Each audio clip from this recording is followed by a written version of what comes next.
Hello po, magandang araw po sa inyong lahat. Muli na naman po akong nagbalik upang handugan kayo ng napakagandang storya. Sana po ay magustuhan niyo ito. Ang inyong nag-iisang narrator, Saima TV.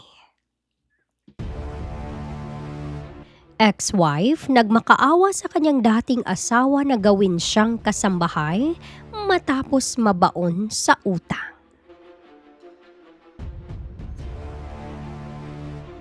Maid of my ex-husband. Maawa ka po, ma'am. Wala na akong ibang matirhan. Bigyan niyo ako ng 1 linggo na palugit. Magbabayad po ako. Pagmamakaawa ko sa landlady matapos kong makita na nasa labas na ng apartment ko ang mga gamit ko. Ako lugi na sa'yo. Ikaw di bayad sa akin 2 buwan. Sambit ng landlady ko na isang Chinese. May bago o upa. Ikaw alis na. Pero ikaw huwag umalma. Anya at salubong na ang kilay. Kapag di ka alis, ikaw huli pulis. Nanghina ako nang umalis na ang landlady at naiwan akong napatingin sa mga gamit ko na nasa labas. Ako nga pala si Kimberly Nadella. Isa akong negosyante na nalugi. Ngunit hindi ko pinagsisihan na nalugi ako dahil ang dahilan ay ang mommy ko na comatose sa ospital. Nagtatago na ako ngayon sa lahat ng mga pinag-uutangan ko dahil wala na akong pera na maibayad sa kanila. Lahat kasi ng pera na inutang ko, ginastos ko sa pagbayad sa ospital buwan-buwan. Kaya heto ako, gusto nang sumuko sa buhay. Ngunit hindi pa pwede dahil kahit ang mommy ko na 3 taon nang comatose ay hindi pa rin sumusuko. Marami akong naisuko sa sarili ko para kay mommy. At isa na roon ang negosyo ko na noon ay tinatangkilik ng mga tao. At ang isa ay ang relasyon ko sa dating asawa ko. Oo, kasal ako dati. Asawa ako dati ng pinakasikat na attorney sa buong bansa ngayon na si Attorney Jacob Mendoza. Nakipaghiwalay ako dahil hindi ko na siya masyadong napagtuunan ng pansin dahil kay mommy. At hindi ko rin masabi sa kanya ang tungkol sa nangyari kay mommy dahil sa pamilya niyang matapobre. Kaya ang akala ni Jacob kaya ako nakipaghiwalay ay dahil may iba akong lalaki. Ngunit ngayon, kakapalan ko ang mukha ko sa kanya. Kakapalan ko ang mukha ko para lang matuloy pa rin ang pagpapagamot ni mommy. Wala na akong pakialam kung ano na ang mangyari sa akin, basta mabubuhay pa rin si mommy. Ano ang ginagawa mo rito, Kimberly? Malamig na tanong sa akin ni Jacob nang makita niya ako sa harap ng bahay niya. Sa 3 taon naming hiwalay, marami na ang nagbago. Mas lalo lamang siyang gumwapo sa paningin ko, ngunit nag-iba na ang kanyang ugali. Mas lalo lamang siyang lumamig. Nakita ko ang pagbilog ng kanyang mga mata nang lumuhod ako sa harapan niya at nagsimula ng tumulo ang luha sa mata ko. Jacob, please, tulungan mo ko. Wala na akong matitirhan. Pinalayas na ako ng landlady dahil wala na akong maipambayad. Natawa siya. Ngayon lang kita nakita ulit, Kimberly. At hindi ko akalain na ganito ka na kamiserable. Hindi ka na ba binigyan ng pera ng lalaki mo? Napasinghap ako at umiling-iling sa kanya. Wala akong lalaki, Jacob. Wala akong lalaki at... Walang lalaki? Sarkastiko siyang tumawa. Huwag mo akong patawanin, Kimberly. Alam kong nakipaghiwalay ka sa akin dahil hindi ako sapat sa'yo, kaya ka naghanap ng iba. Ngayon, babalik ka rito para magmakaawa? Bakit?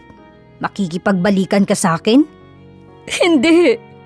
Agad kong sambit na ikinagulat niya. Hindi ako makikipagbalikan sa'yo. Pangako, hindi ko na pakikialaman ang bagong buhay mo. Gusto ko lang manghingi ng tulong kasi... Walang-wala na ako. Iyak ko. Kahit kasambahay mo lang, gawin mo kung kasambahay mo. Jacob, Please. Lumamig ang kanyang tingin. Kasambahay? Bakit? Naisip mo na tanggapin kita bilang kasambahay ko? Bakit? Baon ka na ba sa utang? Oo. Baon na ako sa utang. Marami na ang naghahanap sa akin kaya baon na ako sa utang. Please. Wala na akong matitirhan. Jacob. Umatras siya at saka sinamaan ako ng tingin. Hindi ko na pinapabalik sa pamamahay ko ang taong nanakit sa akin, Kimberly. Wala na akong ibang nakikita ngayon kundi isang babae na desperada. Hindi na kita kilala. Matapos niyang sabihin iyon ay tinalikuran niya ako at iniwan akong luhaan at nakaluhod. Jacob! Napahagulgol na lamang ako at biglang nanghina. Wala na akong ibang mapuntahan. Nang mawala na siya sa paningin ko ay tumayo ako mula sa pagkaluhod at saka pinunasan ang luha sa aking mata. Tumalikod na ako sa bahay ni Jacob at saka naglakad na palayo. Dala ang aking mga gamit, naglakad ako sa may kalsada. Saan ako tutungo nito? Susuko na lang kaya ako. Pupunta na lang kaya ako sa presinto at isuko ang sarili ko. Doon, may tirahan at libreng pagkain. Pero kung makukulong ako, paano si Mommy? Sino na ang magbabayad sa ospital habang siya ay comatose? Ano na lang ang ibabayad ko kay Divina na siyang inatasan ko na mag-alaga sa importante sa buhay ko? Marami akong iniisip habang naglalakad kaya hindi ko namalayan na umuulan na pala. Parang wala na akong lakas magpasilong. Parang gusto ko na lang magpaulan hanggang sa manghina ang katawan ko. Sa tagal kong nakababad sa ulan, bumigay na ang katawan ko at napaupo na lamang sa kalsada. Nagsimula muli akong maiyak at saka naisip muli ang mga taong importante sa akin. Bakit ganito? Bakit naging ganito ang buhay ko? Mali ba ang naging desisyon ko sa buhay? Mali ba iyon? Tiningnan ko ang maleta ko at basang-basa na ito. Panigurado ako na wala nang maisasalba na gamit dahil basang-basa na ito. Sa gitna ng aking pag-upo dito sa kalsada, napapikit ako nang matapatan ako ng ilaw ng kotse na huminto sa harapan ko. Hindi ko ito tiningnan dahil sa kahihiyan. Ang dating successful na negosyante at may magandang buhay ay naging ganito na lang ngayon. Nakakahiya. Sunod-sunod ang pagtulo ng luha ko at nang maramdaman ko na wala ng ulan ang tumulo sa akin, nag-angat ako ng tingin. Napasinghap ako at natigil sa pag-iyak nang makita ko si Jacob na malamig na nakatingin sa akin. Pinapayungan niya ako. Jacob, you are so stubborn, Kimberly. Mapait ako na napangiti at biglang nahilo dahil sa sobrang panghihina. Bago pa man ako matumba sa daan, napigilan niya ito at binuhat ako na parang bagong kasal. Nakarating kami sa bahay niya at nakatulala lang ako habang nakaupo sa kama. May tuwalya nang nakapulupot sa balikat ko at lamig na lamig ako. Wear this. Inilahad ni Jacob ang kanyang black t-shirt na nakatupi. Wala akong damit ng pambabae rito. Hindi rin naman natutulog si Stephanie dito kaya walang damit pambabae rito. Napatingin ako sa kanya. Stephanie? Sino kaya yun? Yun na ba ang bagong girlfriend niya? Ayos lang. Tinanggap ko ang black t-shirt. Salamat. Sa guest room ka muna matutulog. Bukas pag-uusapan natin ang tungkol sa trabaho mo at sa sinasabi mo na utang. Magbihis ka muna. Lalabas lang ako. Tumango ako at saka tiningnan siya na lumabas sa kanyang kwarto. Nagulat ang lahat sa pagdating ko sa bahay ng dating asawa ko, lalo na ang mga matagal ng kasambahay dito sa mansyon ni Jacob.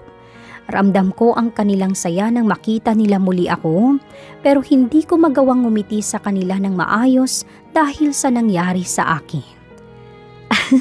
Magkakabalikan na ba kayo ni attorney, Ma'am Kim? Maligayang tanong sa akin ni Manang Rita kinabukasan. Nandito kami ngayon sa kusina at pinapalibutan ako ng mga kasambahay na kilala ako. Umiling ako. Hindi. Ngumuso si Georgia. Kung ganoon, bakit ka nandito, ma'am? Mag-a-apply ako bilang kasambahay. Simpleng sagot ko. Nalaglag ang kanilang mga panga sa sinabi ko. Napakurap-kurap pa si Manang Rita. Mag-a-apply ka bilang kasambahay, ma'am? Hindi makapaniwalang tanong ni Manang Rita sa akin. Halos ayaw kang patrabahuin ni attorney noong mag-asawa pa kayo tapos magiging katulad ka namin ngayon? Naku ma'am, huwag ka pong maging kasambahay ma'am. Kung hindi po kayo magkakabalikan ni attorney, maghanap ka na rin ng iba ma'am na ituturing kang prinsesa. Mukhang imposible rin kasing magkabalikan kayo kasi may girlfriend na po si attorney ikaw talaga, yung bibig mo. Hindi natapos ni Georgia ang kanyang sinabi dahil tinampal siya ni Manang Rita sa braso. Tipid lang ako nang ngumiti sa kanila kahit ramdam ko ang pagkirot ng puso ko. Wala akong planong sirain ang bagong relasyon ni Jacob. Sabi ko sa kanila. Nandito lang talaga ako para magtrabaho. Habang buhay po ba, ma'am? Hindi. Tiningnan ko sila. Hanggang sa mabayaran ko ang utang ko. Hindi naman kasi pwede na habang buhay ako rito dahil marami pa akong dapat asikasuhin. Kailangan kong mabisita si mommy sa ospital at si Divina. Jacob, tawag ko sa kanyang pangalan nang makita ko siyang nakatingin sa kawalan. Tungkol kagabi, salamat. Bumuntong hininga siya at saka malamig akong tiningnan. Nandito ka bilang isang kasambahay. So you shouldn't call me by my first name, Kimberly. Napasinghap ako. Oo. Pasensya na, sir. Umupo siya sa upuan at sala at saka tinaasan ako ng kilay. You're so desperate, ha? Marami kang inutangan. Oo, marami. Napalunok ako. Huwag kang mag-alala. Aalis agad ako pagkatapos kong mabayaran ang mga utang ko. Natawa siya. You think mababayaran mo ang utang mo agad bilang kasambahay? Natahimik ako. Sabihin mo sa akin kung sino ang mga pinag-utangan mo at ako na ang magbabayad. Namutla ako sa narinig at napatingin sa kanya. Hindi pwede na siya ang magbayad. Malalaman niya kung saan ko ginamit ang pera na iyon. Ayaw ko na ng gulo, lalo na't ayaw ng mga magulang niya sa akin. Ako ang magbabayad. Hindi mo na kailangang alamin yun. Ha? Gusto mo talagang pahirapan mo ang sarili mo? You don't even know how to cook, Kimberly. Paano ka magiging mabuting kasambahay niyan? Marunong na ako ngayon. Marunong na ako sa lahat ng mga bagay sa bahay. Hindi mo na kailangang mag-alala pa. Mariin niya akong tiningnan. Bigyan mo lang ako ng ilang buwan. Huwag kang mag-alala. Hindi ako magtatagal dito kung yan ang inaalala mo. Maghahanap ako ng ibang trabaho. Ani ko at saka tumayo na mula sa pagkakaupo. Gusto ko lang talaga na matapos na ang lahat ng ito dahil ayaw ko na maging epal sa buhay ni Jacob, lalo na't masaya na siya ngayon. Binigyan ako ng uniforme ni Manang Rita. Isa itong whole dress na uniforme ng maid na hanggang tuhod. Kulay puti ito na may dark blue apron. Wow! Kahit pang kasambahay ang uniforme mo, ma'am, nag-uumapaw pa rin ang ganda mo. Manghang sabi ni Georgia sa akin. Nandito kami ngayon sa kusina. Naghahanda ng almusal ni Jacob. Ito ang pangalawang araw ko bilang maid niya at masasabi ko na agad akong naka-adjust dahil sa mga taong kilala ko na dati pa. Huwag mo nga akong biruin, Georgia, at magtrabaho na lang tayo. Ani ko at mahinang natawa. Baka mapagalitan tayo rito. Sus! Pagagalitan ka po ni attorney? Naalala ko noon na tumitiklop yun sa'yo, mami. Napangiti ako. Noon yun, Georgia. Iba na ngayon. Huwag na lang natin yun pag-usapan at baka matagalan tayo rito. Hinanda namin ang kanin. Ang mga ulam na gusto niya sa umaga gaya na lang ng omelette, hotdog at bacon. Nagtimpla rin kami ng gatas. Darating pala bukas ang girlfriend ni attorney, Ma'am Kimberly. Sabi sa akin ni Manang Rita habang nilalagay na niya sa tray ang mga ulam. Ayos lang ba sa'yo? Oo naman, bakit mo na itanong? Wala naman po. Mukhang naka-move on ka na po yata kay attorney kasi diretso ang mga sagot mo. Anya sabay ngiti sa akin. Mabuti yan, Ma'am Kimberly. Masaya ako para sa'yo. Ngiti lang ang naging sagot ko sa kanyang sinabi at saka nag-iwas na ng tingin. Of course, masakit sa akin na malaman na may bago nang iniibig si Jacob. Kasi hindi naman nawawala ang pag-ibig ko sa kanya. Pero matagal na kaming hiwalay, kaya deserve niya rin magkaroon ng bagong kasiyahan sa piling ng iba. Inihatid na namin ang mga pagkain sa lamesa at isa-isang inilapag roon. Habang isa-isa naming inilalapag, dumating si Jacob na bagong gising. Magandang umaga, attorney. Bati ni Manang Rita. Tumingin ako kay Jacob at saka bumati. Good morning po.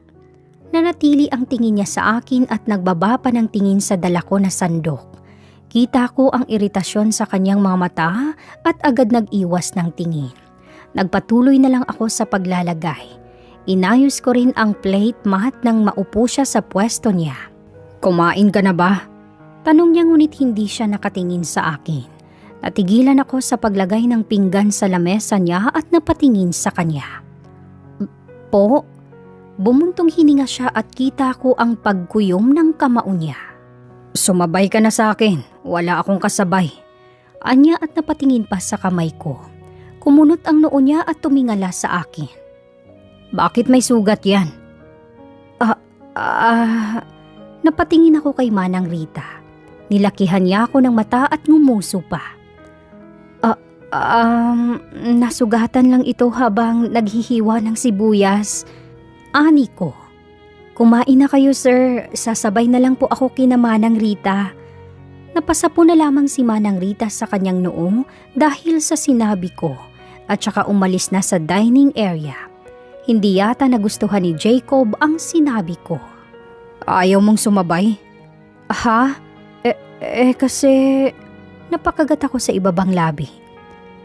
Kasambahay po ako. Awkward po na sumabay sa boss ko. Ani ko at saka umatras na. Sige po sir, enjoy your breakfast po. At saka umalis na rin ako sa dining area na halos mawalan ng hininga. Nagpatuloy lamang ako sa trabaho at nang magtanghali ay nagpahinga ako sa hardin malapit lang sa pool area ng mansyon ni Jacob sa labas. Tiningnan ko ang sugat ko at napangiwi ako nang makita ko na malaki ang hiwa nito. Ay, grabe. Nakakapagod pala ang trabaho ni Manang Rita. Sabi ko sa sarili ko at saka kinuha ang band-aid sa bulsa at nilagyan ang sugat ko. Mukhang natuyo na dahil hindi ko nagamot kanina. Saglit lang akong tumambay doon dahil bumalik agad ako sa loob ng mansyon para magpatuloy sa trabaho. Ngunit pagtingin ko sa may sala, nakita ko ang isang babae na malaki ang ngiti kay Jacob. Napasinghap ako at agad nagtago sa may halaman.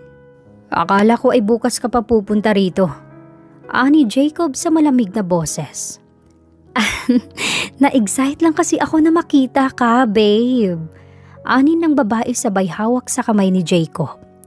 Miss na kasi kita. Dito ako matutulog, Jacob. Ayos lang ba? What? Why? Miss lang kasi kita eh. Hindi tayo masyadong nakapag-date dahil may trabaho ka at may trabaho din ako. Alright, ipahahanda ko ang guest room at magpapahanda rin ng hapunan. Inatasan kaming lahat na maghanda dahil sa biglang pagdating ng girlfriend ni Jacob. Yun pala ang girlfriend ni Jacob. Siya pala si Stephanie. Kay gandang babae at tingin ko ay mabait dahil sa malambing na boses at mahinhin na galaw. Masaya ako dahil nakahanap na ng bagong iniibig si Jacob, pero hindi ko maiwasan ang masaktan lalo na ngayong nakita ko na sa personal. Ayos ka lang po ba, ma'am? Tanong ni Georgia sa akin. Oo, ayos lang. Kayo muna rito ha. Lilinisin ko pa ang guest room. May naka-assign na roon ma'am at doon na lang ako. Ani ko sabay ngiti sa kanya. Babalik ako agad. Nilinisan ko na ang kusina at nagtungo sa guest room. Doon, tahimik akong naglinis. Pinalitan ko ang bedsheet, mga unan, kumot, pati na rin ang kurtina. Kailanman, hindi ako magiging malupit o magiging bitter sa bago ni Jacob. Dahil ako naman ang nakikipaghiwalay sa kanya. Kaya hanggat maaari, ayaw ko na maging uncomfortable ang babae na iyon, lalo na't nandito ako. Bakit ka nandito? Muntik na akong mahulog sa upuan na pinatungan ko nang marinig ko ang boses ni Jacob. Pagbaling ko, nakita ko siya sa may pintuan. Kunot noong nakatingin sa akin. Bumaba ako sa upuan at saka tiningnan siya. Nilinisan ko lang ang guest room para sa bisita mo. Ani ko, malapit na itong matapos. Hindi siya dito matutulog. Sabi niya na ikinatigil ko. Uuwi siya agad? Sa kwarto ko siya matutulog. Agad niyang sagot na ikinasinghap ko. Ganun ba? Kumirot ang puso ko sa nalaman at gusto kong maluha, ngunit hindi pwede. Nag-iwas ako ng tingin sa kanya at saka kinuha ang kurtina na tinanggal ko. Pero nilinisan ko pa rin kasi marumi na rin ang guest room. Sige, pasensya na sir. Lumabas ako sa guest room at agad dumiretso sa banyo ng maid's quarter at doon tahimik na umiyak. Mamamatay yata ako rito dahil sa sama ng loob. Ang bigat pa rin talaga. Alam ko na wala akong karapatan na umiyak pero hindi ko mapigilan. Nang dumating ang hapon, pinagsilbihan namin siya at ng kanyang bisita. Habang naglalagay kami ng mga ulam, narinig ko ang kanilang pinag-usapan. Kailan mo ba ako ipapakilala sa family mo, babe? Tanong ni Stephanie kay Jacob. You know, gusto kong makilala nila ako para malaman ko kung gusto ba nila ako o hindi. Nasa ibang bansa pa sila, Stephanie. Why not magbakasyon tayo doon sa lugar nila so we can meet them? Hindi nagsalita si Jacob. Ma'am, ako na dyan, ma'am. Bulong ni Georgia sa akin. Tumango ako at akmang aalis na sana nang bigla akong pinigilan ng girlfriend ni Jacob. Hey, are you new here? Napalunok ako at saka binalingan ko siya. Namilog ang mata niya nang makita ako. Oo, enjoy your dinner, ma'am. Sambit ko at saka ako umalis sa dining area. Lumabas muna ako saglit sa bahay upang magpahangin. Kilala ako ng babae. Klarong-klaro sa reaksyon niya kanina, kaya nandito ako ngayon sa labas para din hindi siya maging mailang.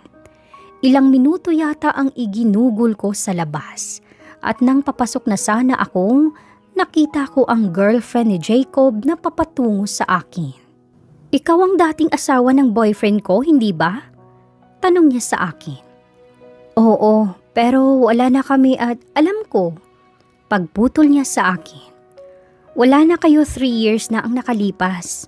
Anong ginagawa mo rito? Kasi you want him back? Kita ko ang takot sa kanyang mga mata. Bumalik ka rito para kunin siya sa akin, hindi ba? Agad akong umiling. Hindi, wala akong planong bumalik o kung ano pa ang iniisip mo. Then why are you here? Frustrated niya na tanong. I love my boyfriend at ayaw ko siyang mawala sa akin. Wala kang dapat ipag-alala. Wala akong plano at hindi ako magtatagal sa bahay niya. Well, good, but I don't like to see your face when I'm around. Anya at saka humakbang sa akin. Stay away, ex-wife. Bumalik na siya sa loob pagkatapos niyang sabihin iyon at saka iniwan ako na ngayon ay nakakuyom na ang kamao. Mukha ba akong desperada na bumalik kay Jacob? Pero hindi ko rin siya masisisi. Sino ba naman ang hindi ma-310 na makita ang ex-wife ng boyfriend mo ay nasa iisang bahay? Kung ako siguro ay ganun din ang magiging reaksyon ko. Pero hindi ko akalain na iba ang mangyari kinabukasan dahil nakita ko na lang ang sarili ko na hilang-hila ni Jacob na galit na galit. Jacob! Nasasaktan ako! Ani ko at sinubukan kong magpumiglas pero masyado siyang malakas. Ano ba? Hinila niya ako papasok sa kwarto niya at napatili ako nang itinulak niya ako patungo sa malambot niyang kama. Padabog niyang sinara ang pinto at dilim na ang kanyang tingin sa akin. What did you do? Anya sabay lapit sa akin. Napasingap ako nang hawakan niya ako sa balikat. Ano ang sinabi mo kay Stephanie? Bakit siya umuwi kagabi at nakipag-break sa akin? Namilog ang mata ko.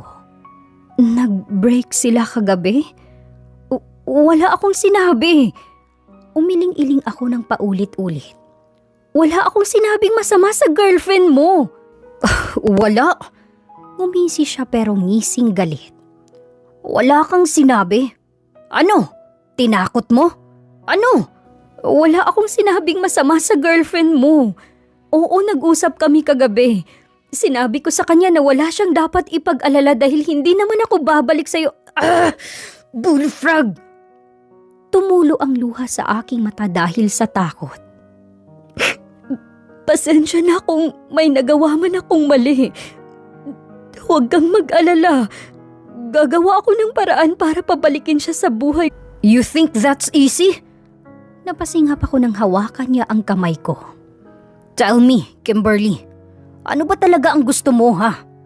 You don't want me back pero magtitiis ka rito? Ano? Magiging maid para kaawaan kita? Hindi ko sinabi na magpaawa ako sa'yo. Ano ba ang gusto mo? Tell me. Tell me, Kimberly. Hindi yung sinisira mo ang binubuo ko ngayon. I want money! Singhal ko at naiyak na. Kailangan ko ng pera para may pambayad ako sa mga utang ko. Yun lang naman ang dahilan kung bakit ako nandito. Para magkapera. Yun lang, Jacob. Wala na akong ibang pakay dito. I have hopes na kahit sa pagiging kasambahay lang ay mababayaran ko ang utang ko. At hindi ako mananatili rito dahil maghahanap ako ng ibang pagkakakitaan. Kung gusto mong bayaran ng utang ko, sige. I'll accept your offer. Dahil walang-wala na talaga ako. Dapat sinabi mo noong una pa lang para hindi ka na magtatagal dito. Anya at saka binitiwan ang mukha ko. Nagtungo siya sa isang drawer at saka may kinuha. Kumuha rin siya ng ballpen at saka may isinulat siya doon. Pagkatapos, bumalik siya sa akin at saka ibinigay ang isang tseke. 2 milyon. Sapat na ba yan para mabayaran ang utang mo? Tanong niya sa akin. Napasinghap ako. Sobra-sobra pa nga ito eh. Jacob, now, bayaran mo na ang utang mo at huwag ka nang magpakita sa akin. Parang dinurog ng paulit-ulit ang puso ko sa kanyang sinabi. Hindi ko alam kung ano ang nangyari pero alam ko na wala akong sinabi na masama. Tumango-tango ako at saka tumayo na mula sa pagkakaupo sa kama. Hinarap ko siya at pinalis ang luha sa aking mata. Sige, aalis na ako, Jacob. Maraming salamat. At I'm sorry sa nagawa ko sa iyo noon hanggang ngayon. Nanatili lang siyang nakatingin sa akin. Huwag kang mag-alala. I'll convince your girlfriend na bumalik sa iyo. Pasensya na at nagkagulo kayo ng dahil sa akin. Pagkatapos kong sabihin iyon ay lumabas na ako sa kwarto niya na may luha na tumutulo sa aking mata. Dumiretso na ako sa aking kwarto para mag-impake. Wala naman akong masyadong dala kaya madali lang akong natapos. Sinabi ko rin kina Manang Rita at Georgia na aalis na ako at malungkot ang kanilang mga reaksyon. Wala na talagang tsansa na magkabalikan kayo ni Sir? Tanong ni Georgia. Wala na. Sagot ko sabay tingin kay Manang Rita. Masaya ako na makita ko kayo ulit. Kahit sa kaunting panahon lang. Pagising ni Jacob, ibigay niyo sa kanya ang niluto ko ha. Paborito niya yun eh. Ma'am, naiiyak na sambit ni Manang Rita. Kapag kailangan niyo ng kasambahay, kunin niyo ako, Mama. Natawa ako. Hindi kami mayaman, Manang Rita. Mas maayos kung nandito kayo para naman may magbabantay kay Jacob. Sige, aalis na ako. Maraming salamat ulit. Mag-iingat ka, Ma'am. Kayo din. Umalis ako sa mansyon na may bigat na nararamdaman sa dibdib. Wala man kaming masyadong interaksyon ni Jacob, pero masaya pa rin ako dahil maayos na siya. Hindi na niya kailangan ng isang miserable na katulad ko. Tinawagan ko si Mr. Chu. Nandito ako ngayon sa isang karinderya kumakain. Dediretso kasi ako ngayon sa ospital upang tingnan ang kalagayan ni Mommy. Oh, Kimberly, napatawag ka. Nagbago na ba ang isip mo? Tatanggapin mo ba ang offer ko? Humalakhak siya sa kabilang linya. Tumawag ako kasi babayaran ko ang utang ko sa'yo, kaya hindi ko na kailangang tanggapin ang offer niyo. Nagbago ang mood niya sa kabilang linya. Napaka-arugante mo naman magsalita, Kimberly. Ikaw na nga itong tinutulungan. At isa pa, magaling naman ako sa kama. Bakit ayaw mong subukan? Kumuyom ang kamao ko. Magbabayad ako, Mr. Chu. Text ko na lang sa iyo ang address kung saan ko ibibigay ang bayad ko. Pero, bye Mr. Chu. At binaba ko ang tawag. Si Mr. Chu ay isang businessman at hindi siya malinis na businessman actually. Marami siyang mga illegal na gawain at napilitan akong umutang sa kanya dahil siya lang naman ang willing magpautang. Wala akong masyadong kaibigan sa mundo ng business world dahil maaga akong natali kay Jacob noon. Nang hindi ako nakabayad agad, gusto ni Mr. Chu na ang katawan ko na lang ang ibabayad ko sa kanya, pero nang hindi ako pumayag, marami siyang ginawa para lang maging miserable ang buhay ko. Nagtungo ako sa ospital upang tingnan ang kalagayan ni Mommy. Gaya ng sinabi ng doktor noon, wala pa ring progress. Nagka-comatose si Mommy dahil sa aksidente at hanggang ngayon, hindi pa rin siya nagising. Mommy, para ka lang natutulog. Ani ko sabay hawak sa kamay ni Mommy. Mommy, gising ka na. Miss na kita. Miss ka na rin nila. Nangilid ang luha sa aking mata ngunit agad ko itong iniwala dahil ayokong umiyak sa harapan ni Mommy. Mommy, gustong-gusto kong maranasan muli ang yakap mo. Ani ko at hinalikan ko ang kanyang kamay. Miss na kita. Gumising ka na, please. Isang oras ang tinagal ko sa ospital bago ako lumabas at naghintay ng taxi. Habang naghihintay, tumawag si Mr. Chu. Nasaan ka na, Kimberly? Naiinip na ako rito. Napalunok ako at nang makita ko ang taxi na paparating, agad ko itong pinara. Papunta na ako, Mr. Chu. Mabuti naman kung ganon. Iba pa naman ako mainip. Binaba ko ang tawag at sumakay agad sa taxi. Sinabi ko sa taxi kung saan ang destinasyon at saka huminga ng malalim. Pagkatapos kong mabayaran ang utang kay Mr. Chu, maghahanap na ako ng matinong trabaho. Kung kinailangan, aalis ako ng bansa para patuloy pa rin ang paggamot kay Mommy. Bukod doon, may maibibigay ako kay Divina na siyang nag-aalaga sa mga anak ko. Oo, may mga anak ako. Triplets sila. Puro mga lalaki. Nabuntis ako matapos naming maghiwalay ni Jacob at wala siyang alam na may anak kami. Wala na rin namang saysay na ipaalam ko pa sa kanya dahil ayaw din ng magulang niya sa akin. Kaya nga rin ako nakipaghiwalay dahil pilit nila akong kinukumbinsi dati na iwan si Jacob. To the point na inofera na nila ako ng malaking pera, hiwalayan ko lang ang anak nila. Nakarating ako sa meet-up place namin ni Mr. Chu. Nakita ko ang kanyang sasakyan doon at dalawa niyang bodyguard. Nagbayad ako sa taxi at saka bumaba na.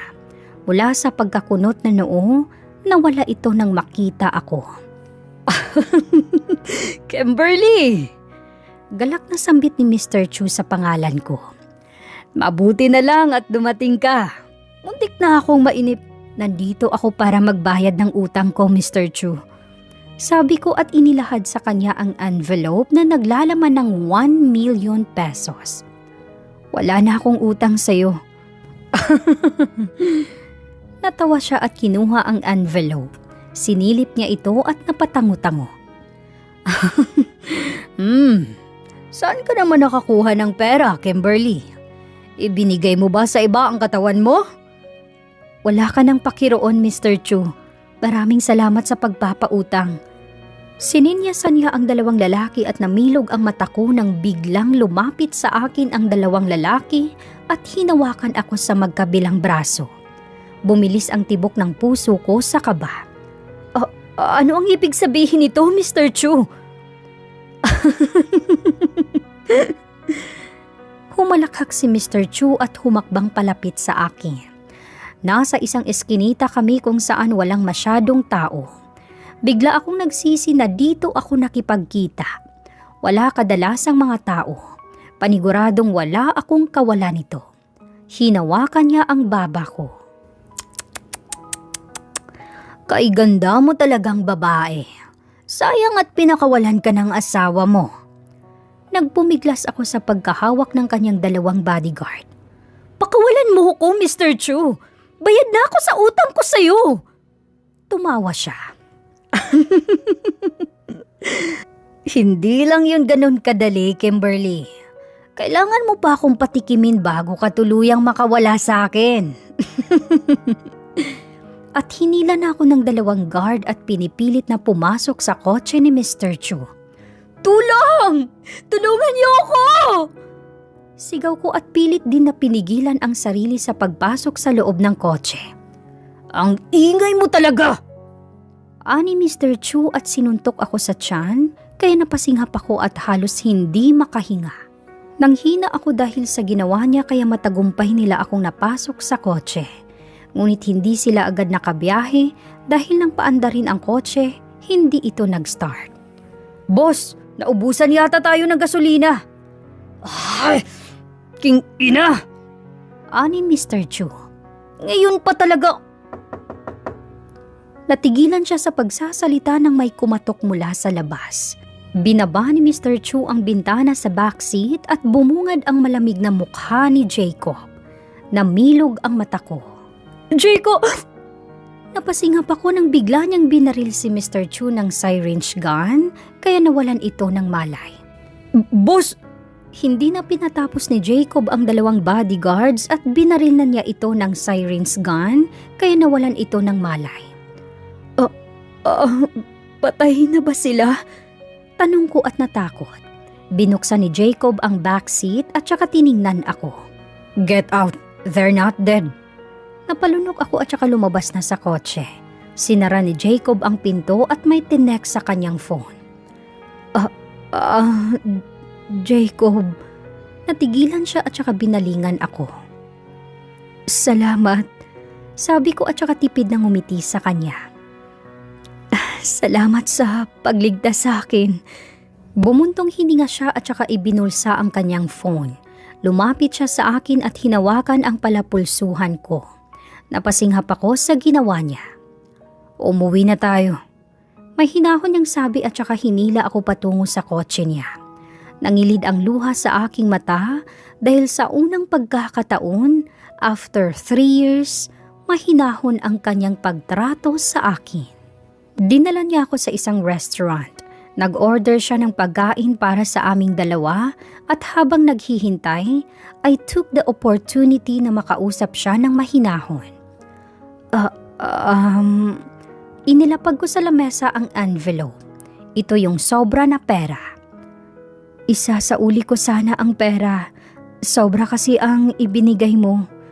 Napatingin siya sa akin. Kinagat ko ang ibabang labi ko at umayos ng upo. Huwag kang mag-alala. Kapag nakaahon na ako, ibabalik ko yung pera na binayad ko at bakit hindi mo sinabi na nasa ospital si Tita Kate? Comatose. Namilog ang mata ko sa kanyang tanong. "O, paano mo nalaman?" Unti-unting sumikip ang dibdib ko. "Ayon ba ang dahilan kung bakit ka nagkautang? Ang dahilan kung bakit nawala ang negosyo mo? At ang dahilan kung bakit mo ko..." Sinapo niya ang kanyang noo at saka nagbaba ng tingin. "Never mind."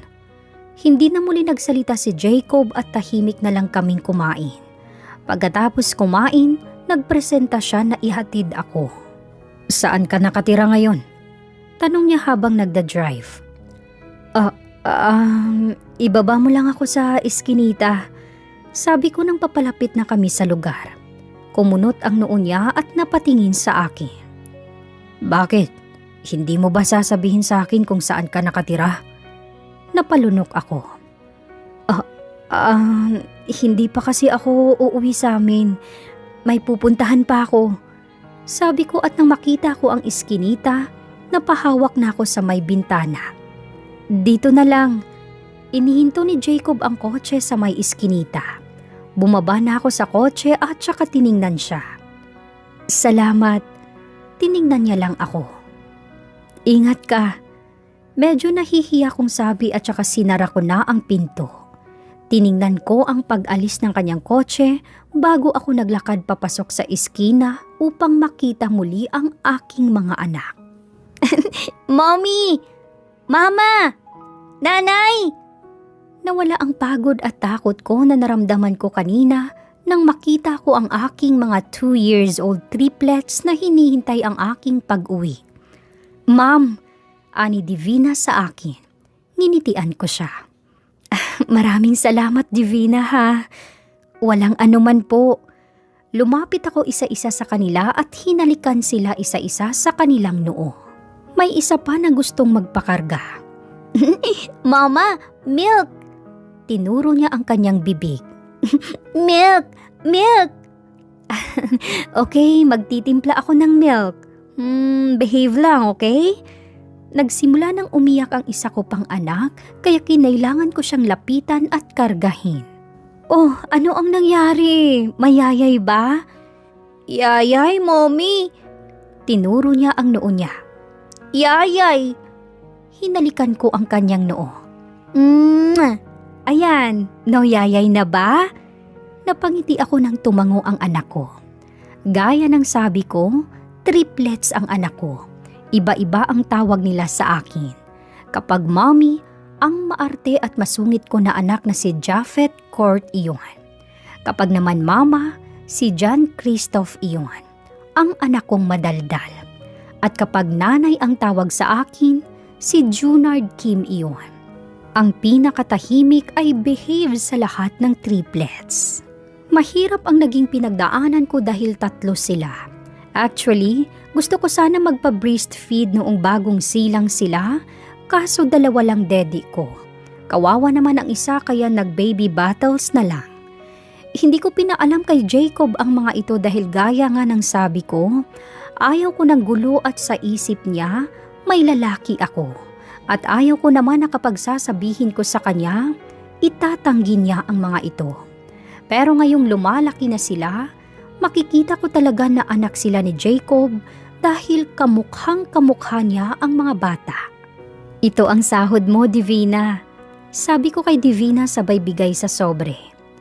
"Pasensya na at na-delay ng 2 buwan. Babawi ako sa iyo, ha?" Tinanggap ni Divina ang sobre at ngumiti sa akin. "Maraming salamat po, ma'am." "Dapat ako ang magpapasalamat sa iyo kasi hindi mo ko iniwan." Ani ko sa kanya. "Huwag kang mag-alala. Alam ko't naniniwala ako na babalik sa dati ang buhay namin. Naghihintay na lang ako na magising si mommy at saka kami magsisimula ulit." "Sige po, ma'am. Pakakainin ko muna ang triplets." Sige. Ani ko at saka nagtungo muna sa kwarto para makapag-isip. 2 linggo na ang nakalipas simula nang makauwi ako sa mga anak ko. Walang araw na hindi ko inisip ang nangyari mula sa pagmamakaawa ko kay Jacob hanggang sa pagtangkang kidnapping ni Mr. Chu. Binuksan ko ang bintana ng aking kwarto at saka nag-isip habang nakatingin sa labas. Ngunit sa gitna ng aking pag-iisip, biglang tumunog ang cellphone ko at galing ito sa unregistered number. Kumunot ang noo ko. Sino to? Sinagot ko ang tawag.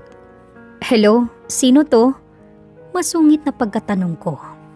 Kimberly. Napasingap ako nang marinig ko na boses iyon ni Jacob. Tiningnan ko ang numero at napakurap-kurap. Nakaramdam ako ng excitement dahil sa kanyang pagtawag. Jacob? Tumikhim ako. Napatawag ka? Susunduin kita. Umawang ang labi ko. Ha? Bakit mo ko susunduin? Matagal bago siya nakasagot. Kakain tayo sa labas. Hindi ako nakaimik dahil sa sobrang pagkabigla. Ano ito? Bakit niya ako niyayaya? Hindi na ba sila nagkabalikan ng girlfriend niya? Jacob. Mapait kong tawag sa kanyang pangalan. Hindi na ba kayo nagkabalikan ni Stephanie? Nakalimutan ko siyang puntahan pero kung gusto mo, kakausapin ko siya para sa'yo at why are you changing the topic? Medyo iritado niyang sabi sa akin. Ikaw ang niyayaya ko. Nandito na ako sa eskinita. Kung ayaw mong maghintay ako ng matagal, magbihis ka na dyan. Bakit ka nandyan? Teka lang, huwag kang umalis. Ay, Diyos ko ka. Okay. Binaba ko na ang tawag at saka dali-daling kinuha ang tuwalya. Napansin ni Divina ang pagkataranta ko kaya tinanong niya ako. Ayos ka lang ba, ma'am? Tiningnan ko ang 3 anak ko na nakatingala na sa akin. Mama, kiss. Mommy, hug. Nanay, love you. Diyos ko, cute niyo. Agad ko silang nilapitan at agad tinupad ang request nila. Hinaplos ko isa-isa ang kanilang mga buhok bago nagtungo sa banyo.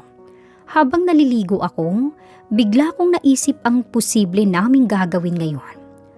Bakit kami kakain sa labas? Ano ang ibig sabihin nito? Hindi ba at sinabi niya sa akin na ayaw na niya akong makita? So, ano ito? Tapos may number pa siya sa akin. Naisip ko bigla ang mga anak ko. Kailan ko sila balak ipakilala? Alam ko naman na hindi pa ngayon dahil hindi pa kami maayos. Kaya sa ngayon, gusto ko muna malaman kung ano ang intensyon ni Jacob sa pagyaya niya na ito. Nakarating ako sa iskinita, hindi maayos ang pagkasuklay ng buhok ko. Nakita ko si Jacob na nakasandal sa kanyang kotse habang naghihintay sa akin. Nang makita ako, umayo siya sa pagtayo. Pasensya na at natagalan ako. Ani ko. Bumaba ang tingin niya sa suot ko bago ako tiningnan. Let's go. Saan tayo pupunta? Saglit lang ba to? Sunod-sunod na tanong ko. May ibang lakad ka ba? Tanong niya sa akin. Tiningnan ko siya. Wala naman. Ang weird lang kasi niyayaya mo ko ngayon. Imbis na suyuin ang girlfriend mo. Wala na kami. Anya at saka pinagbuksan ako ng pinto. Sakay. Pumasok na ako sa kotse niya at saka napalunok. Kung ano man ang kahahantungan ng paglabas na ito, sana mabuti ito sa akin at sa kanya. Nagtungo kami sa isang Chinese restaurant. Doon nag-order si Jacob ng mga seafoods. Walang masyadong tao sa restaurant kaya kapag magsasalita kami, maririnig ng iba dahil sa sobrang tahimik. Jacob, bakit mo pala ako dinala dito? Tanong ko. Para kumain. Sagot niya sabay tingin sa akin. At gusto rin kitang makausap. Tungkol saan? Tungkol sa atin. Namilog ang mata ko sa sinabi niya. Jacob, wala ka namang boyfriend, right? Tanong niya sa akin. Tell me kung meron. Wala akong boyfriend. Bakit? Good. Umangat ang sulok ng labi niya at saka tiningnan ang kanyang wristwatch. Pagkatapos nating kumain, bibisitahin natin ang mommy mo. Bumilis ang tibok ng puso ko sa sinabi niya. I'm sorry for being harsh. I have no idea at all. Tsaka ko lang nalaman ang tungkol sa mommy mo nang sinundan kita. Sinundan mo ko? Oo. Diretsahang sagot niya. Kaya naligtas kita sa lalaking yon. Huwag kang mag-alala. Nasa rehas na yon, nagpapahinga. Talaga? Nakulong si Mr. Chu? He is a drug lord. He deserves to go to jail. Anya sa akin at nang dumating na ang order ay umayos na ng upo. Let's talk again pagkatapos nating kumain. For now, let's focus on eating these delicious foods. Sa mga pagkain na in-order niya, saglit kong nakalimutan ang sitwasyon naming dalawa. I missed eating delicious foods. Medyo matagal-tagal na rin simula nang makatikim ako ng mamahalin na pagkain. Ayaw mo bang kausapin ko ang ex-girlfriend mo? Tanong ko sa kanya matapos naming kumain. Wala naman kasi akong sinabi na masama sa kanya at I don't care about her anymore. She is a cheating girlfriend. Ha? Cheating? Pero let's not talk about her. Let's talk about you instead. Ano naman ang pag-uusapan natin?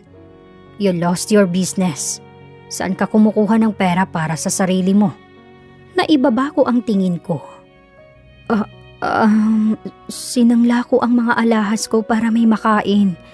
I lived in an apartment back then pero napatalsik dahil hindi ko nabayaran. And also, kailangan ko ring magkayod kasi may sinasahuran din ako. Sino? Si Divina. Ani ko sabay tingin sa kanya. Siya lang kasi ang maaasahan ko eh. Hindi niya ako iniwan kahit sobrang hirap ko na. Saan mo sinangla ang mga alahas mo? Tanong niya. Bakit? Kukunin natin. At tumayo na siya. Tumayo rin ako dahil sa gulat. Anong kukunin? Hindi na oy. Wala akong pera at ako ang kukuha. Let's go. Pero lumapit siya sa akin at saka napasinghap ako nang hawakan niya ang kamay ko. Let's go, Kimberly. Umalis na kami sa restaurant at nagtungo sa shop na sinanglaan ko ng mga alahas ko. Sobrang hiyang-hiya ako dahil si Jacob pa talaga ang kumuha. Malaking pera din ang lumabas sa kanyang wallet para lang makuha ang mga alahas na iyon. Here, inilahad niya sa akin ang paper bag na naglalaman ng mga alahas ko. Napalunok ako. Jacob, bakit mo to ginagawa? Hindi ko maiwasan ang magtanong. Wala na kasi kami kaya hindi na dapat ito ginagawa sa akin. I want to be your husband again. Jacob, is it too much to ask? Naibaba ko ang tingin ko. Kasi I still love you. Agad niya na pag-amin na ikinagulat ko. Napatingin ako sa kanya na bilog na ang aking mga mata. Nandito kami sa loob ng kanyang kotse. Kagagaling lang sa shop. At ngayon, plano namin ang magtungo kay mommy sa ospital. I couldn't get over you, Kimberly. Kaya nang sinabi mo sa akin noong nakaraan na wala kang planong balikan ako, nasaktan ako. Humigpit ang hawak niya sa manibela. And it hurts seeing you beg. Seeing you clean in our own house. Wash the dishes. Tinrato kita na parang reyna noong mag-asawa pa tayo. Kaya nang makita kita na suot ang uniforme ng pangkasambahay, naiirita ako. Dahil kahit ilang taon na ang nakalipas, kahit wala nang bisa ang kasal natin, gusto pa rin kitang tratuhin na parang reyna gaya ng dati. Jacob, hindi pa. I know. Kung hindi ka pa handa na bumalik sa akin, it's fine. I'll court you. I'll make you my girlfriend again. Babalik tayo sa una. Papayag ka ba, Kimberly? Hindi ako makasagot sa tanong niya. Kung papayag ako, there is a great opportunity for my sons to know their father. Pero kung papayag ako, may masasaktan na naman ako. Masasaktan ko ang dating girlfriend ni Jacob at masasaktan ko ang magulang niya na ayaw sa akin. Pero dapat ko pa bang iisipin iyon? Pwede bang maging selfish muna lalo na't may naramdaman pa rin naman akong pagmamahal sa dati kong asawa? Pag-iisipan ko muna, Jacob. Ani ko sabay iwas ng tingin. Sana maintindihan mo. Oo, naintindihan ko. Sa ngayon, Pupunta muna tayo sa ospital para bisitahin ang mommy mo. Tumango ako sa kanya at hinigpitan ang hawak sa paper bag na may laman ng mga alahas ko. Pinapasok ko si Jacob sa kwarto ni mommy sa ospital. Inayos ko ang sofa habang si Jacob ay gulat na nakatingin sa mommy kong nakahiga sa hospital bed. Napatingin din ako kay mommy. Mukha siyang si Sleeping Beauty, no? Maganda pa rin kahit tulog. Binalingan ko si Jacob na ngayon ay hindi na maipaliwanag ang ekspresyon. Maupo ka muna dito, Jacob. Mahinang naupo si Jacob sa sofa habang ang kanyang tingin ay nakatuon pa rin kay mommy. Huminga ako ng malalim. Walang alam si mommy na naghiwalay tayo, Jacob. Napatingin sa akin si Jacob. Bakit hindi mo sinabi sa akin ang lahat ng to, Kimberly? Ang paghihiwalay ba natin ang solusyon?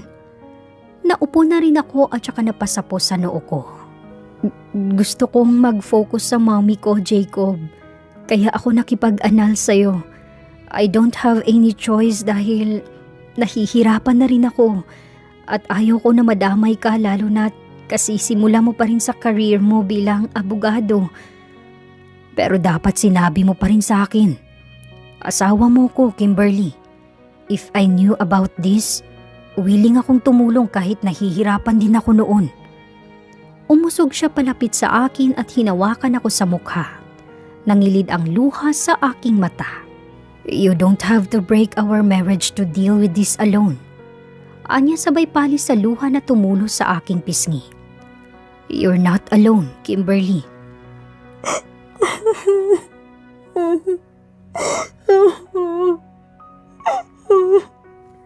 Tuluyan ang bumigay ang mabigat na nararamdaman ko. Umiyak ako sa harapan niya at niyakap niya ako. Matagal-tagal ko na ring hindi naranasan ang mayakap.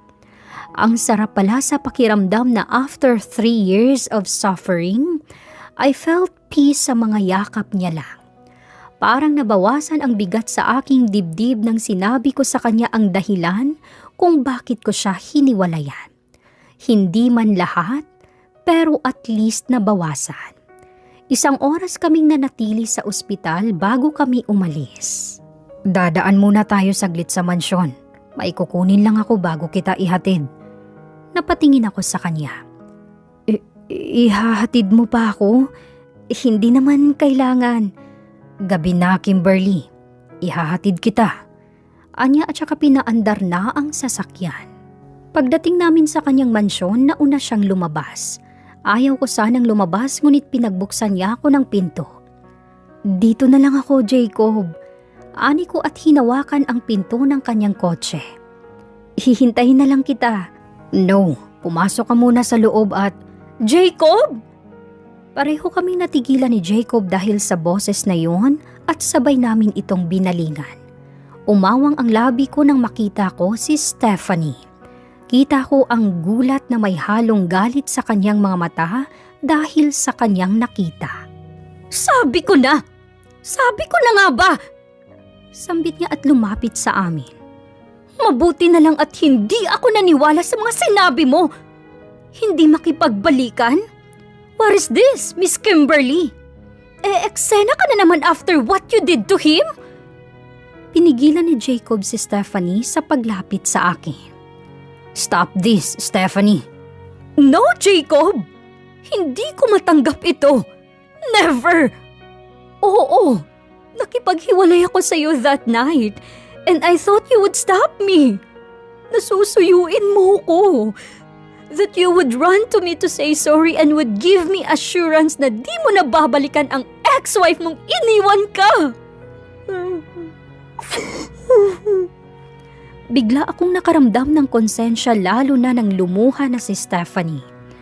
Is it wrong in the first place na nagpakita ako kay Jacob? Stop this, Stephanie! Why would I stop, Jacob? Ano? Mahal mo pa rin ang asawa mo? Ikaw na nga ang nagsabi na may iba ang asawa mo kaya ka iniwan. Now, babalik ka sa kanya? At ako? Paano ako? Ano ang gagawin mo sa akin? Wala lang?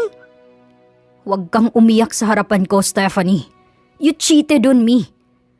Namilog ang mata ni Stephanie sa sinabi ni Jacob at napaatras. No! Why would I cheat on you? Mahal kita. Hindi ako pupunta rito para makipagbalikan sa'yo kung hindi. My mom told me that she saw you with a guy. You two kissed before you broke up with me. Sa ibang bansa. Your real lover is outside the country, Stephanie. Now stop this nonsense and live in peace. No! No! Please, I didn't cheat on you, Jacob. Please, gusto kong makipagbalikan sa'yo. I love you. I want to fix everything with my ex-wife, Stephanie. Napasingap ako sa sinabi ni Jacob at natigilan si Stephanie. I'm sorry for breaking your heart. You are a nice girl, Stephanie. But I want to fix everything with my wife. Dahil mahal ko pa rin siya hanggang ngayon.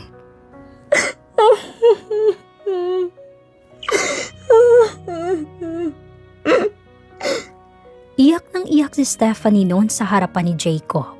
She was sorry for what she did and promised that she would never do it again. Pero hindi na yata mababago ang desisyon ni Jacob. Ayaw na niyang makipag-ayos at makipagbalikan pa kay Stephanie at ako ang nakokonsensya dahil ramdam ko ang sakit sa pag-iyak niya sa gabing iyon. Nang makauwi ako sa bahay, niyakap ko ang mga anak kong mahimbing ang tulog. Sobrang sikip ng dibdib ko to the point na hindi na ako makahinga ng maayos. 2 linggo ang nakalipas simula nang mangyari iyon at hindi na muli ako nakipagkita kay Jacob. Ayoko muna magpakita knowing na may babae kaming sinaktan para lang mangyari ulit kami. Nagbibihis kami ngayon dahil lalabas kami ng mga anak ko sa unang pagkakataon. Wala na akong pakialam kung makita man kami ni Jacob o ng pamilya niya, basta ilalabas ko ang mga anak ko. Excited na excited ang triplets, ma'am. Maligayang sambit ni Divina habang hinahanda ang mga gamit namin para sa pagpasyal. Sa wakas, lalabas na rin kayo kasama ang triplets niyo. Balak mo na ba silang ipakilala kay attorney? Natigilan ako sa tanong niya. Ano kaya ang magiging reaksyon ni Jacob kapag nalaman niya na may mga anak kami? Magagalit kaya siya dahil itinago ko? Tatanggapin niya kaya? Sa tamang panahon, Divina, kapag okay na ang lahat, ani ko at saka ngumuso. Sino ang magtutulak sa isang stroller? Tinawagan ni Divina ang kanyang pinsan na babae para sumama sa pagpasyal namin. Mabuti at mabait din ang pinsan ni Divina kaya siya ang nagtulak sa stroller ni Japheth. Nagtungo kami sa simbahan ngunit saglit lang dahil mas malakas pa ang boses ni Christoph kesa sa pari. Tapos umiyak pa si Japheth kaya lumabas kami dahil masama na ang tingin sa amin ng iba. Nang magtungo naman kami sa Jollibee, nakaigit si Jonard sa diaper niya at umalingaw-ngaw sa buong restaurant kaya tinake out na lang namin. Nang magtungo naman kami sa Kids Paradise para sana makapaglaro ang mga bata, nag-iyakan din sila kaya ang ending, nasa park na lang kami ngayon. Nakaupo sa damuhan habang ang mga pagkain na aming nabili ay nasa mat. Pinakamagandang desisyon pala dito, ma'am. Ani Divina sabay kain sa kanyang burger. Malayang makakatakbo ang mga bata. Tumango ako at saka uminom ng tubig. Tama ka. Mas mabuting dito na lang. Ang saya-saya po nila, ma'am. Ani Divina. Nakakatuwa po kasi nasaksihan ko ang paglaki nila mula bata. Naku, paniguradong paglaki ng mga ito, marami silang paiiyakin na babae. Ang popogi? Ngumiti lang ako at saka kinuha ang phone ko para picturean sana silang tatlo. Kaso nang pagtapat ko sa camera, napasinghap ako at naibaba ang phone nang makita na 2 lang sila. Wait, nasaan si Christoph? Tanong ko at napatayo. Napatayo na rin si Divina at ang kanyang pinsan. Hala, si Christoph! Bumilis ang tibok ng puso ko dahil sa kaba. Marami pa namang tao sa park na ito. Pakikuha mo na sina Jonard at Japheth, please. Hahanapin ko si Christoph. Sige po, ma'am. Christoph! Nagpalingalinga ako para tingnan kung nasaan na ang anak ko at nang makita ko kung nasaan, namilog ang mata ko nang makita na may hinahabol ang anak ko na isang bola. Christoph! Mabilis akong tumakbo patungo sa anak ko. Ngunit bago ko pa man siya maabutan, nadapa ang anak ko sa harap ng isang babae. Oh, ang cute-cute naman ng bata na yan. Saan ka pupunta? Tinayo ng babae ang anak ko. Agad-agad akong lumapit at saka hinawakan din ang anak ko. Pasensya na po, ma'am. Hindi ko natuloy ang aking mga salita dahil pag-angat ko ng tingin, bumungad sa akin si Tita Jane, ang mommy ni Jacob. Nakauwi na pala siya sa Pilipinas. Nakita ko ang pagbago ng kanyang ekspresyon nang makita niya ako. Kimberly? Umiyak ang anak ko kaya natigil siya sa pagsasalita. Kinarga ko ang anak ko at pilit itong patahanin. What is the meaning of this? Tanong niya at paulit-ulit na tiningnan kami ng anak ko. Anak mo? Napalunok ako bago pa man ako makasagot. Narinig ko ang pagtawag ni Japhet sa pangalan ko. Mommy! Mommy! Mas lalo lamang namilog ang mga mata ni Tita Jane nang makita niya ang isa pang anak ko na hinahabol na rin ni Divina na papatungo sa akin. Twins? Kamukha ni Jacob! Napakurap-kurap siya. May anak ka kay Jacob? Nanay, Napapikit na ako dahil wala na akong dapat maitago. Narinig ko ang pagtawag ni Jonard sa akin na kargang-karga naman ang pinsa ni Divina. Napaatras na si Tita Jane dahil sa sobrang gulat sa nakita. 3! Triplets? Ano ang ibig sabihin nito, Kimberly? Tinago mo ang mga anak mo kay Jacob? Hindi ko alam na buntis ako, Tita Jane, noong nakipaghiwalay ako kay Jacob. Sabi ko sa kanya. At saka ayaw ko na rin ng gulo mula sa iyo kaya sinarili ko na lang. Kailangang malaman ni Jacob ito. Kailangan niyang malaman ito, Kimberly. My son needs to know. I won't allow you to get my sons. Hindi ikaw ang nagbuntis at nagluwal kaya huwag mong tangkaing kukunin ang mga apo mo sa akin. Hindi nakinig si Tita Jane sa akin at tarantang kinuha ang phone niya. I need to call my son. How could you, Kimberly? Nanginginig ang kamay niyang nagdial sa kanyang phone. Bago pa man niya matawagan si Jacob, inagaw ko ang phone niya na ikinagulat niya. Ayaw kong magmula sa iyo ang balita, Tita Jane. Malamig kong sabi at ibinulsa ko ang kanyang phone. Ako ang magsasabi kay Jacob. Pagkatapos kong sabihin iyon, tumalikod na kami sa kanya at umalis na sa park dala ang phone ni Tita Jane. Pag-uwi namin, pinatulog ko muna ang aking mga anak dahil pagod iyon sa pamamasyal namin kanina. Nakatingin ako ngayon sa cellphone ko. Tinitingnan ang numero ni Jacob. Gusto ko na sa akin manggaling ang balita dahil sigurado ako na may dadagdag na naman sa kwento ng mommy niya. Huminga ako ng malalim bago ko napagdesisyonan na tawagan si Jacob. Hello, Jacob, si Kimberly ito. Makikipagkita ka na sa akin? Umaasa niyang tanong. Bibigyan mo na ba ako ng pagkakataon? Jacob, nandyan ba ang mommy mo? Wala, bakit? Nakahinga ako ng maluwag. Pero nasa iyo raw ang phone niya. Dagdag niya na ikinasinghap ko. Oo, nagkita kami. Napalunok ako. May sinabi na siya sa'yo? Wala naman. Sa'yo, may sinabi ba siya na masama sa'yo? Wala naman, Jacob. Tumawag ako kasi ipapakuha ko sana sa'yo ang phone ng mommy mo. Sige. Sa eskinita pa rin ba? Hindi. Dumiretso ka sa may green na gate. Alright, see you. At ibinaba ko na ang tawag. Ipapakilala mo na ba ang mga anak mo kay attorney, ma'am? Tanong ni Divina sa akin. Hinarap ko siya at saka tumango. Oo, ipapakilala ko na. Wala nang rason para itago pa ang mga anak ko sa kanya. Mabuti yan, ma'am. Para po kapag magising na ang mommy mo, buo pa rin ang pamilya mo. Hindi niya malalaman na naghiwalay kayo ni attorney. Hindi naman kami magbabalikan. Nako, ma'am. Luma na ang linyahan na yan. Alam ko, 100% sure na magkabalikan kayo. Naghintay ako ng ilang minuto kay Jacob. Plano ko na makita niya ang mga anak ko na tulog para makausap ko siya ng masinsinan. Ngunit sa gitna ng aking paghihintay, nagising si Christoph, ang pinakamadaldal sa 3 kong anak. Mama! Oh! Tinapik niya ang puwet niya. Oh! Mama! Tatai ka na naman. Sige. Dinala ko sa comfort room ang anak ko at saka pinatai. Habang tumatai, narinig ko na naman ang boses ng iba kong anak sa may sala. Mommy!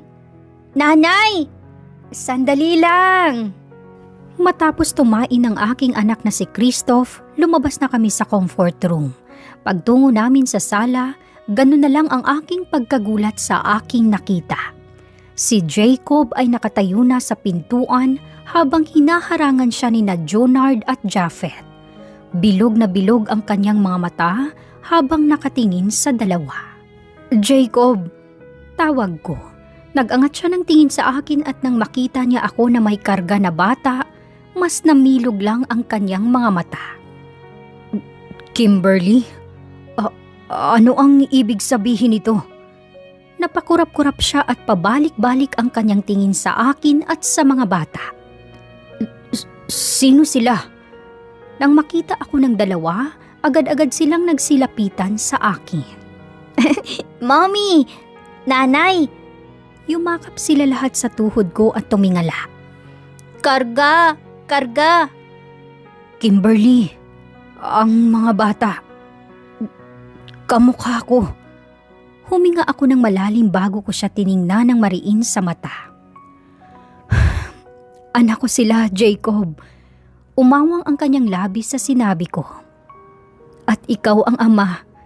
Dagdag ko pa. Daddy? Tatay? Anak ko sila? Oo, Jacob. Anak mo sila. At napatili na lamang kaming lahat nang biglang nawala ng malay si Jacob sa harap ng mga anak niya. Hindi ko mapigilang matawa ng pisil-pisilin ang walang malay na si Jacob ng aking mga anak. Dinaganan pa siya ni Christoph sa may tiyan at pinilit na ibuka ang kanyang mga mata ni Jonard. Grabe ang pagkagulat ni attorney. Nawalan siya ng malay. Ani Divina at humagikik. Nakakagulat naman talaga. Baka nag-iinarte lang to. Ilang minuto na ang nakalipas simula nang mawala ng malay si Jacob, pinipilit siyang gisingin ng aking mga anak. May isa pa na kumuha ng kanyang baby bottle at inilagay sa bibig ni Jacob. Namilog ang mata ko. Christoph! Mama! Ay, Diyos ko anak! Malaki na ang papa mo para tumidi! Kinuha ko ang baby bottle at saka inilayo ko ito sa kanya. Maya-maya ay nagising si Jacob na may 3 bata na nakatingin sa kanya. Namilog ang mata niya at napakurap-kurap.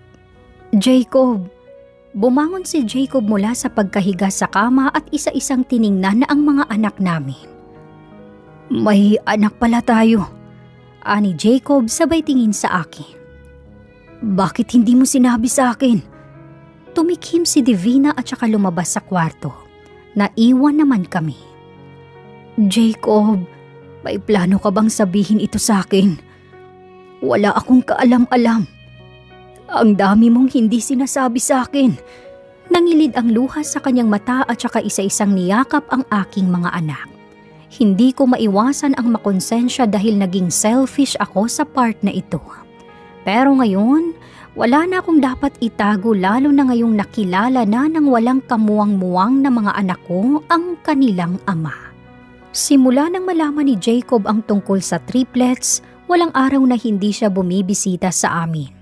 Medyo nag-alala ako dahil umuwi pa naman ang mommy niya pero bisita pa rin siya ng bisita rito. Medyo agad din silang naging close ng mga anak ko, lalo na si Christoph dahil sip-sip ito. Tingnan mo nga naman, ilang araw pa nga lang ang nakalipas, nagpakarga na siya kay Jacob. Masaya ako na naging ganito ang kahantungan. Akala ko ay kukunin niya sa akin ang mga anak ko, ngunit hindi. Kimberly, napalingon ako kay Jacob. Bakit? Gabi na at tulog na ang mga triplets. Nasa labas kami ng bahay. Tinitingnan ang buwan na malaki at maliwanag. Papayag ka ba kung sakaling magkabalikan tayo? Tanong niya. Unti-unting bumilis ang tibok ng puso ko sa kanya. Makikipagbalikan ka ba dahil may anak tayo? I love you. Agad niyang sabi na nagpabilis lalo ng tibok ng puso ko. I want you back even before. I knew na meron tayong anak. Ngayong may bago akong nalaman. Mas gusto lang kitang ibalik sa akin. Jacob, kasi if you are worried about my mom, wala na siyang magagawa roon. And she told me to get my family back. Gusto niyang makita ang mga apo niya, Kimberly. Lumapit siya sa akin at saka hinawakan ang kamay ko. Pwede ka bang maging Mrs. Mendoza ulit? Tanong niya at saka may inilabas siya na singsing. Namilog ang mata ko sa nakita. Handa ka bang bumalik sa mansyon na iyon kasama ang mga anak natin? Handa ka bang maging asawa ko ulit? Nangilid ang luha sa aking mga mata. Jacob. What? Mahal din kita. Hindi naman nawawala ang pagmamahal ko sa iyo. Sabi ko sabay puna sa luha na tumulo sa aking mata. If then, let's get married again. Anya at sinuot niya sa akin ang singsing at saka tiningnan ako sa mata. Thank you, Kimberly.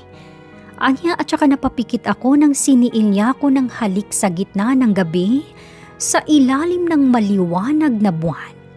Bumalik kami sa mansyon ng opisyal na nagkabalikan kami. Dala ang mga anak ko at si Divina. Tuwang-tuwa sina Manang Rita at Georgia nang makita ako ulit, pero mas lalo lamang silang natuwa nang makita kung sino ang kasama namin. Ay Diyos ko! Hindi ko akalain na may anak na pala kayo, Ma'am Kimberly. At 3 pa. Hindi makapaniwalang sambit ni Manang Rita habang karga niya ang tahimik na si Jonard.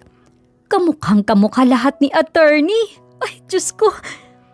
Kaya nga, nahulaan ko talaga na magkabalikan kayo, Mami. Ani Georgia sabay ngisi sa akin. Ay, hindi ka pala hinayaan ni attorney na mag-isa nang maghiwalay kayo, Ma'am. Binigyan ka niya ng mga souvenir. Natawa ako sa sinabi niya at napatango. Nagkita muli kami ni Tita Jane at wala siyang ibang ginawa kundi ang puriin at karga-kargahin ang mga apo niya. Masaya ako dahil ganito ang hinantungan ng lahat. Natanggap muli ako ni Tita Jane at nanghingi rin ng sorry sa akin at kay Jacob. Pero kahit maayos na ang lahat, may parte pa rin sa akin na malungkot. Maayos na ang lahat. Nagkabalikan na kami ni Jacob. Maayos na kami ni Tita Jane at nakilala na ng mga anak ko ang ama nila. Pero si Mommy, hindi pa rin nagigising. Tsaka lang tayo magpapakasal ulit kapag nagising na ang mommy mo. Sabi ni Jacob sa akin sabay halik sa aking noo. Handa akong maghintay, Kimberly. Iyon ang kinakatakutan ko. Paano kung hindi na magigising si Mommy? Jacob, puntahan natin ang mommy mo. Anya sabay ngiti sa akin. Huwag kang malungkot. Alam ko na magigising ang mommy mo. Nagtungo kami sa ospital para bisitahin si Mommy. And as usual, tulog na tulog pa rin ang mommy ko.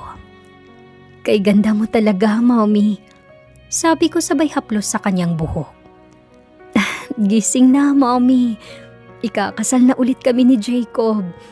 May ipapakilala din ako sa inyo. Hinawakan ko ang kanyang kamay at saka hinalikan ito. Mommy, hindi pa rin kami nawawala ng pag-asa. Alam ko na magigising ka. Nang masabi ko na ang dapat kong masabi, binitiwan ko na ang kamay niya at saka umatras. Nagkatinginan kami ni Jacob at saka bumuntong hininga. Kakain muna siguro tayo sa labas, tapos babalik tayo rito kasi papalitan ko ang kurtina ni Mommy. Sabi ko, hinawakan niya ako sa bewang. Let's go. Nasa may pintuan na kami ng kwarto nang biglang may nagsalita. Anak, natigilan ako sa paglalakad at saglit na natigil sa pagtibok ang puso ko. Kimberly, umawang ang labi ko at unti-unti kong nilingon ang pwesto ni Mommy. At ganun na lang ang pagtulo ng luha ko nang makita ko ang bagong dilat na si Mommy. Mommy? Mommy? Tumulo na ang luha sa aking mata habang tumatakbo ako pabalik kay Mommy. Gising na siya. Gising na siya. Anak. Jacob, please tumawag ka ng doktor. Agad namang lumabas si Jacob. Mommy, totoo ba to? Gising ka na. Anak. Mommy. Mommy. Napahagulgol na ako at niyakap siya ng gusto. Mommy. Mommy. Iyak ko. Ilang taon ko itong hinintay. Hindi ko akalain na magigising siya ngayon. Mommy, miss na kita. Naramdaman ko ang kamay ni Mommy sa braso ko kaya tiningnan ko siya. Tipid siya nang umiti sa akin. Anak, ayun lang ang nasabi ni Mommy dahil sa sobrang hina. Mommy, thank you po kasi gumising ka ulit. Thank you po. Mananatili pa rin sa ospital si Mommy dahil oobserbahan pa siya ng mga doktor. Pero ang mahalaga ngayon, nagising na siya. Himala na nagising siya muli. Ilang buwan ang nakalipas simula nang magising si Mommy. Nagpakasal kami ulit ni Jacob. Siyempre, nakalabas na si Mommy sa ospital at malakas na muli. Siya ang naghatid sa akin patungo sa altar sa kasal ko. Nang mag-reception, imbis na sa amin ang atensyon ng mga bisita, ay napunta sa mga anak ko na nakatoksido habang nasa harap namin nakaupo. Tuwang-tuwa ang mga bisita dahil sa triplets namin, lalo na si Christoph na nasa gitna ng kanyang mga kapatid, tuwang-tuwa dahil sa dami ng tao. Napatingin ako kay Jacob. Masaya ako, Jacob. Salamat. Hinawakan niya ang baba ko at tiningnan ako sa mata. I am happy too, Kimberly. Masaya ako na misis na ulit kita. Anya. At may mga anak pa.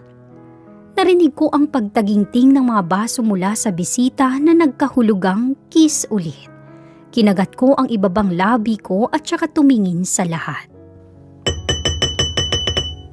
Kiss! Kiss! Habang tinataginting nila ang baso, naramdaman ko ang paghapit ni Jacob sa aking bewang kaya napatingin ako sa kanya. Kiss daw, anya sa akin. Sabi ng mga bisita. Pumula ang pisngi ko at saka pumikit. Kiss! Kiss! At napahawak ako sa kanyang braso nang siniil niya ako ng halik.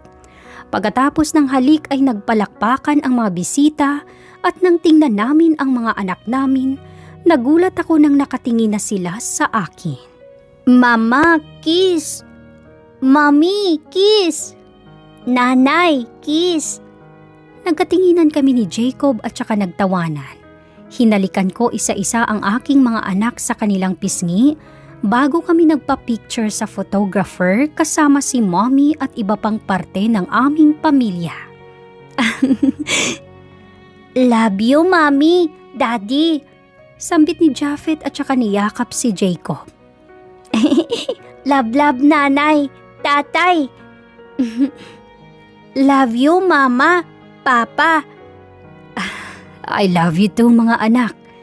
Ani Jacob sabay yakap sa triplets. Salamat dahil isa kayo sa naging dahilan kung bakit nagkabalikan kami muli ng mommy niyo.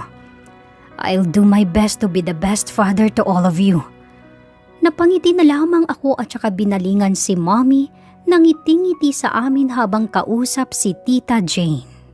Maayos na ang lahat sa amin. Nagising na si mommy, maayos na kami ni Tita Jane at nagkabalikan na kami ni Jacob. Ngayong kasal na ulit kami, hahakbang na naman kami sa bagong yugto ng aming buhay kasama ang aming mga anak. Wakas.